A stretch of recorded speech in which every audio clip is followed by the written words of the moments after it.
தண்ணி ஊற்றுற மாதிரி சும்மா தண்ணியை ஊற்றி மக்கள் எல்லாம் சந்தோஷமா நம்முடைய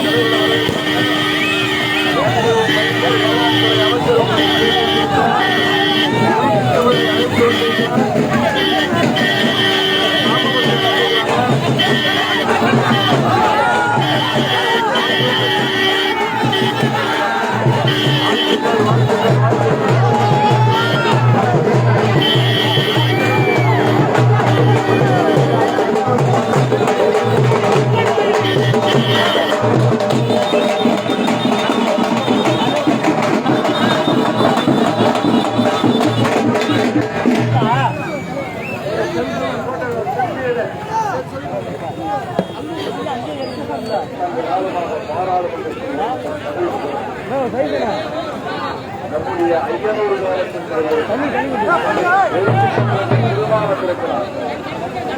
தமிழகத்தினுடைய சட்டப்பேரவையில வேளாண் துறைக்கான தனி பட்ஜெட்டை தாக்கல் செய்திருக்கிற அண்ணன் எம்ஆர்கே அவர்கள் ஏதோ நம்முடைய கிராமத்திற்கு வந்திருக்கிறார். பாராளுமன்றத்தில் இருந்து கொண்டிருக்கிற தமிழ் குரல் அண்ணன் திருமாவட்டிருக்கிறார். டெல்டா பகுதியில் முடிந்திருக்கிற விவசாயிகளுக்கு இலவச உரம் வழங்கிய கைகள் எம்ஆர்கேயுடைய கைகள், வேங்கையின் மைந்தருடைய கைகள், முத்து வேங்கையின் மைந்தருடைய கைகள். அண்ணன் வந்திருக்கிறார். அமைச்சர்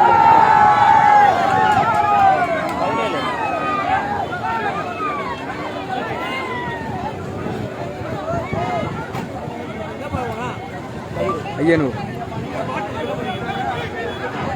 எல்லாம் முகத்தில் அப்பா மதிச்சு சந்தோஷம். அண்ணனை பாருங்களா தியோ தியோ தியோ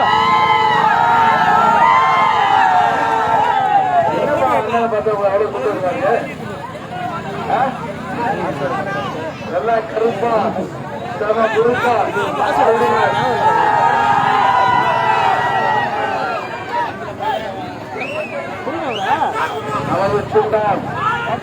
அவர் சொன்னார்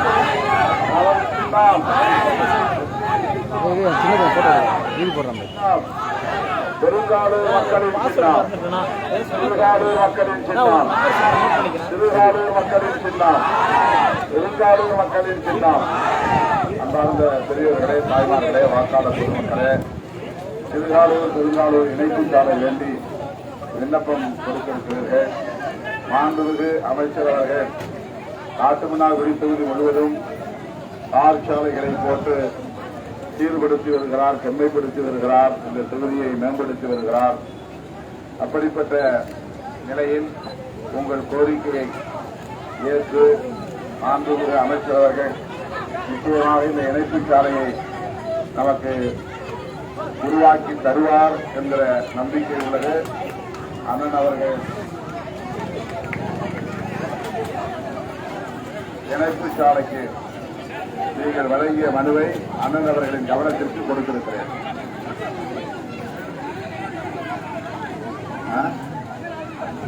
நான் பேசி முடிச்சு கையை கொடுக்குறேன். பேசி முடிச்சுட்டு இந்த பக்கம் நமது சின்னம் வெற்றியின் சின்னம், அண்ணன் தளபதி அவர்களின் வாழ்த்துக்களை பெற்ற சின்னம், ராகுல் காந்தி அவர்களின் வாழ்த்துக்களை பெற்ற சின்னம், அமைச்சர் எம்ஆர்கே அவர்களின் வாழ்த்துக்களை பெற்ற சின்னம், ஐயனூர் அக்கராமங்கலம் அகத்தியன் ஆகியோர் தமிழர்கள் கல்வியறிவர்களின் பிள்ளைகள் அகத்தியன் அகலியன் 5000 ரூபாயை தேர்தல் நிதியாக வழங்குகிறார்கள். நன்றி.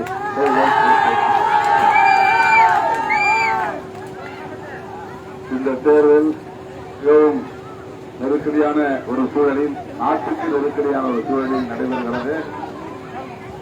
இது தனிநபர் ஒருவர் வெற்றி பெறுவது பற்றிய ஒரு தேர்தல் அல்ல. நாட்டை காப்பதா வேண்டாமா, ஜனநாயகத்தை காப்பதா வேண்டாமா, அம்பேத்கர் எழுதிய அரசமைப்பு சட்டத்தை காப்பதா வேண்டாமா, சமூக நல்லிணக்கத்தை காப்பதா வேண்டாமா என்கிற கேள்விகளுக்கு விடை காணக்கூடிய ஒரு தேர்தல்.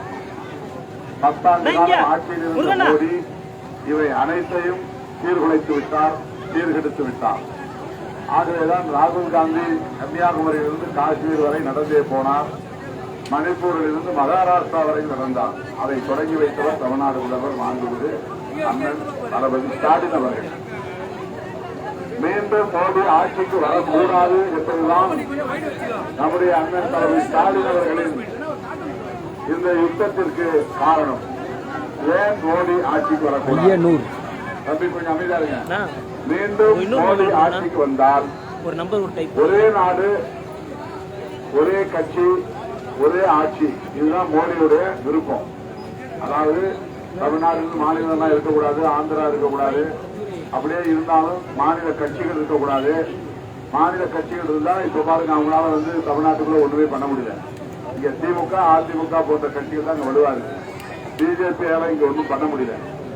அதனால இந்த கொடியை கொஞ்சம் மடக்கி வைங்க. அதனால ஒரே ஆட்சி கொண்டு வருவதற்கு பிஜேபி திட்டமிட்டிருக்கிறது. அப்படி ஆனால் திமுக அரசு பிஜேபி எதிர்க்கிற காரணத்தினால் அந்த அரசை கலைச்சிட்டு கவர்னர் ஆட்சி கொண்டு வந்து நேரடியா மோடி கண்ட்ரோல்ல வச்சுக்காரு. மோடி கண்ட்ரோல்ல வந்து வச்சிருக்கோம்னா அதுதான் கவர்னர் ஆரம்ப ரவியை போட்டு வச்சுக்காரு.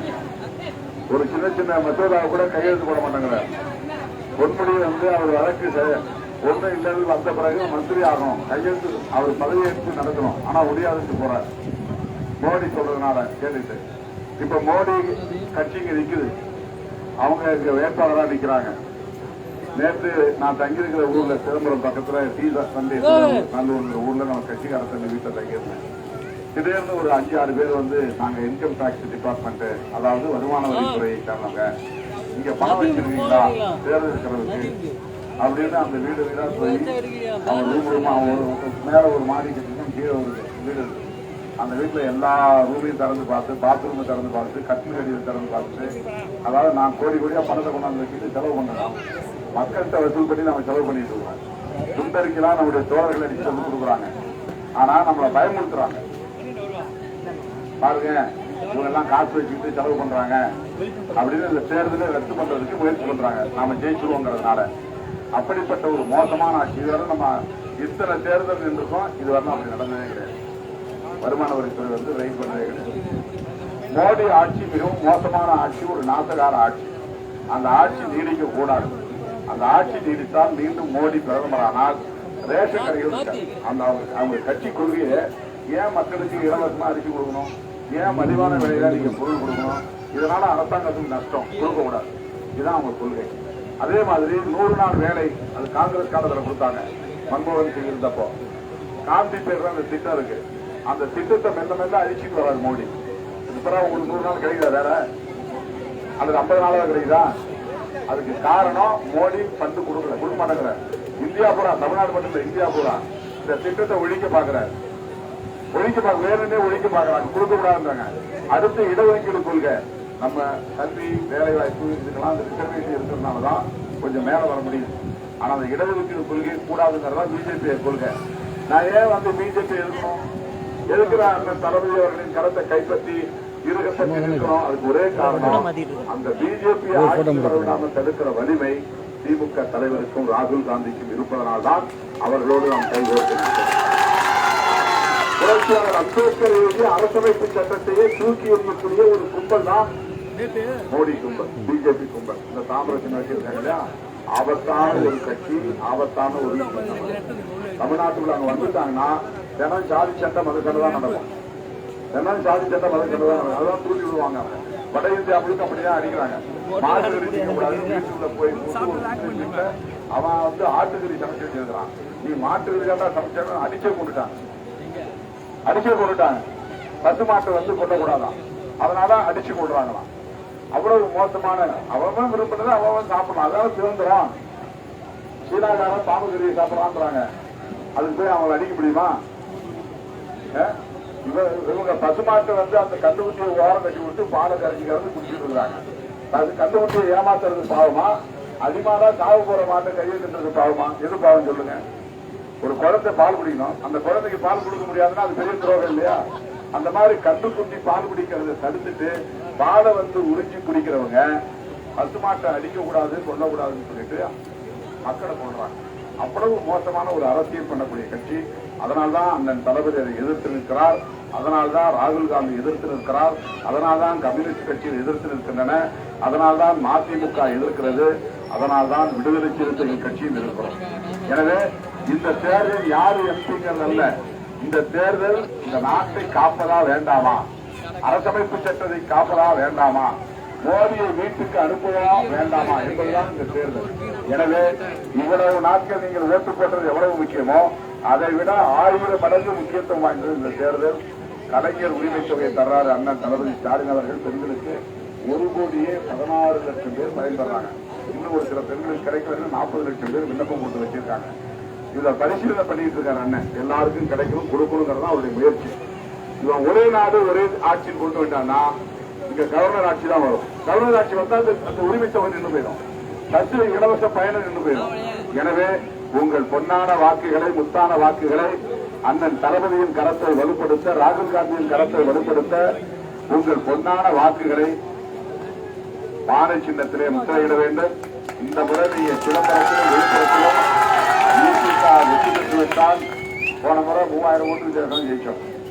அது கூட காட்டுமன்னார்குடி தொகுதி மக்களால் தான், உங்களால் தான் நம்ம ஜெயிக்கவே முடிஞ்சது.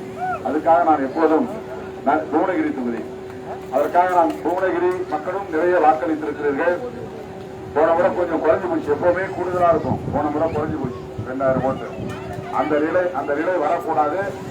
லட்சக்கணக்கான வாக்குகள் வித்தியாசத்திலே நாம் வெற்றி பெற வேண்டும். சிதம்பரத்திலும் விழுப்புரத்திலும் வெற்றி பெற்றால் விடுதலை சிறுத்தைகள் கட்சிக்கு சொந்தமாக பானை சின்னம் கிடைத்துவிடும். அரசமைப்பு சட்டத்தை பாதுகாக்கவும், பானை சின்னத்தை வென்றெடுக்கவும் உங்கள் பொன்னான வாக்குகளை, முத்தான வாக்குகளை பானை சின்னத்திலே முத்திரையிடுங்கள். நமது சின்னம், நமது சின்னம், வெற்றியின் சின்னம். நன்றி, நன்றி, நன்றி. எடுப்பா தம்பி, எடுப்பா. முடியலப்பாங்க. கூப்பிட சைஸ் என்ன கூப்பிட கொடி இருக்குங்கண்ணா.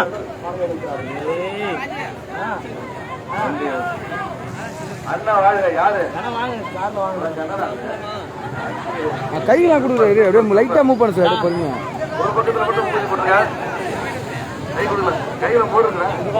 போலாம் போலாம் போலாம் போலாம் போலாம். என்ன படிக்க இது மாதிரி ஒரு அரசாங்க பள்ளிகள் தான் நம்ம அமைச்சரும் படிச்சாரு, நம்ம அண்ணன் திருமாவும் படிச்சாங்க. ஆமா, நாளைக்கு நீங்க அந்த மாதிரி வளர்ந்து உயர்ந்து இருக்கிறோம். வாழ்த்துக்கள், வாழ்த்துக்கள்.